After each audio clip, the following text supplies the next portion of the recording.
que traese paz en mi corazón. I kind of like better.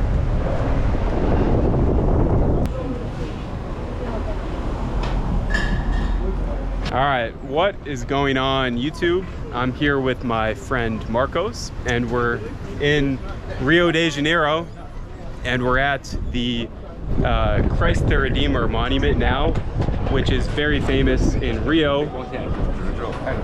And there's some incredible views here as well.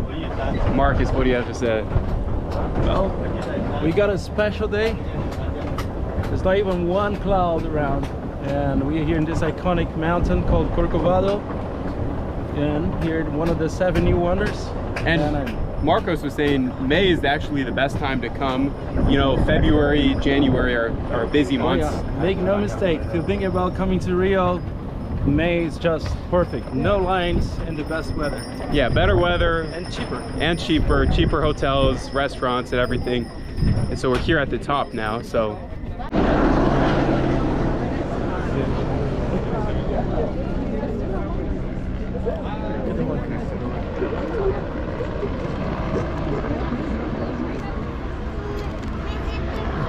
Dá a mão, dá. Você quer banana? Quer?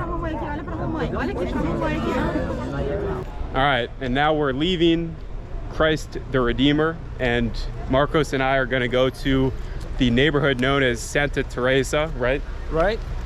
Santa Teresa is a historical neighborhood where the elites of Brazil lived in before 1900. Today is a kind of bohemian, has this hipster vibe. There we're gonna try some of the Brazilian specialities.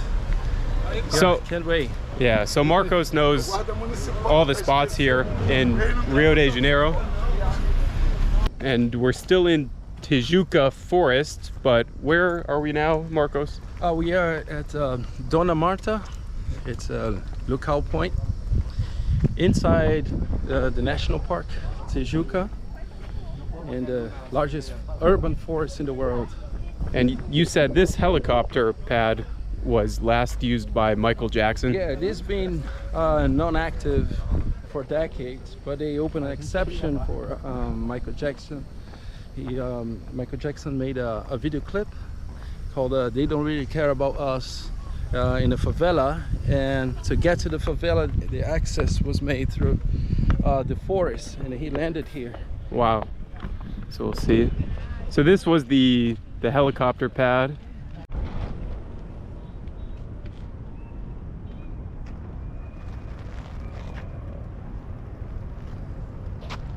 All right, and we're here in the neighborhood Santa Teresa, and we got a type of acai drink here with a type of syrup, right? Yeah, Guaraná syrup. Yeah, Guaraná syrup, and cheese bread as well, right? Oh, delicious, the best in the world. And yeah, it comes with a granola, so you can add like granola on the top of acai, so it makes it crunchy. Mm. But a combination of the two, oh man. But the acai is super good. It's grown in the rainforest here.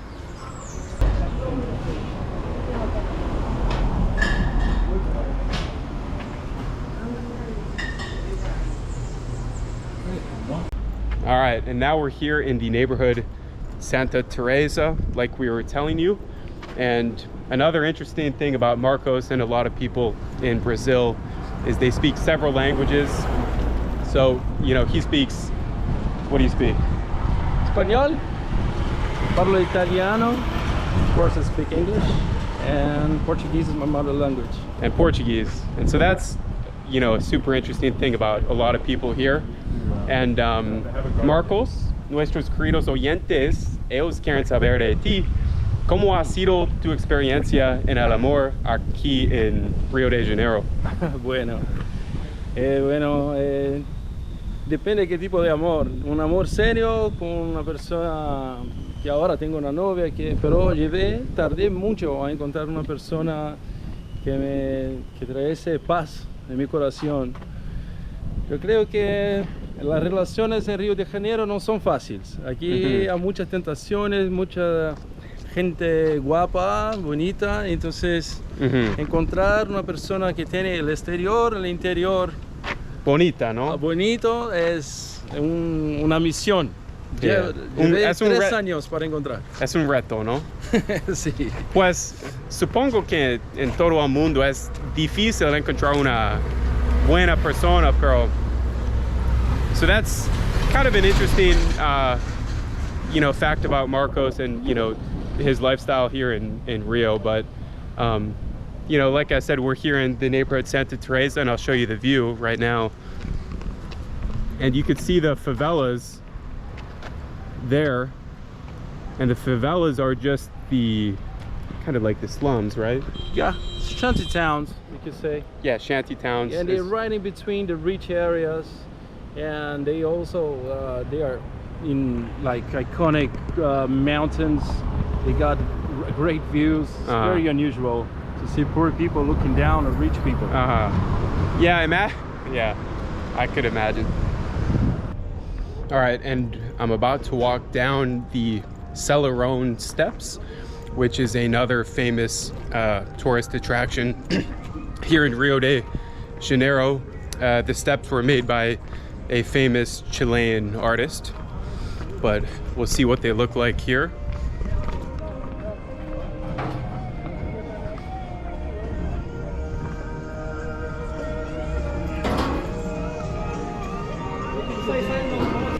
And these kind of remind me of the electric stairs in Medellin, Colombia.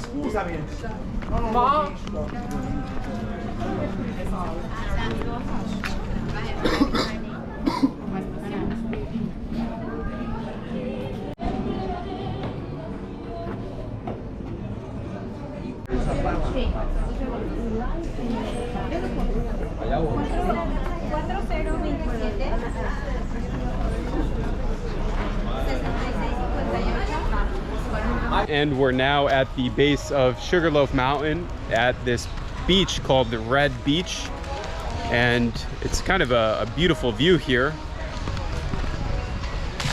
Yeah, here we're really close to Sugarloaf Mountain, Urca Mountain. And you can see Sugarloaf Mountain there. And one of the interesting things that Marcos was telling me was that the geologists love Sugarloaf Mountain because the type of rock is not natural to this area. And so they think what happened was when the continents broke off, that Sugarloaf was a part of Africa. And when, like I said, when the continents split, that's what brought it this way, correct? Exactly, yeah. It's a material that, a mineral that doesn't belong to this ecosystem called the gneiss. And you find a lot of this material back in Africa. So 600 million years ago, it's explained that this rock was part, well, the continent was a big one piece, right? But it detached from areas around Africa and came all this way here. Wow. So you have a lot of this beautiful rocks. We call them the monoliths, single pieces of rock that's all over the city. But iconically, Sugarloaf is the one that stand out. And you could see the cable car running to the peak. And a lot of mountains are called Sugarloaf Mountains, just for the shape of the rock. So.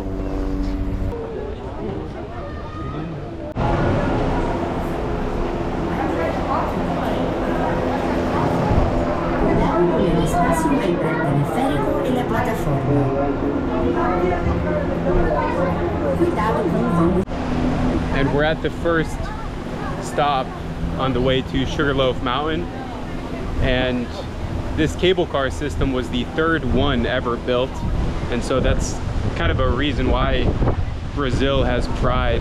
I believe the first two were in Sweden and Spain, and this was back to the 1900s. But here we are, and you can see the view.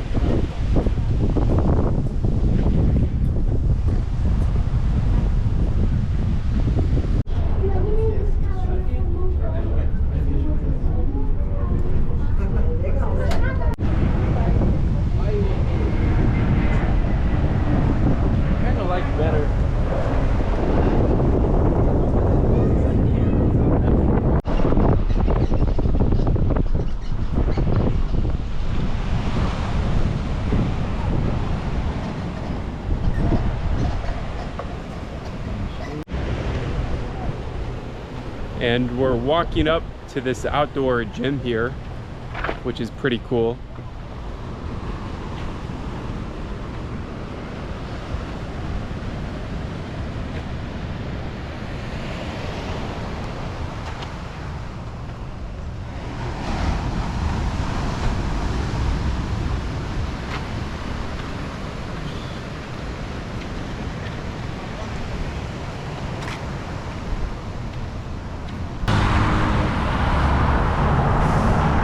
That's a wrap for the Rio de Janeiro video. I hope you enjoyed, and stay tuned for the next videos.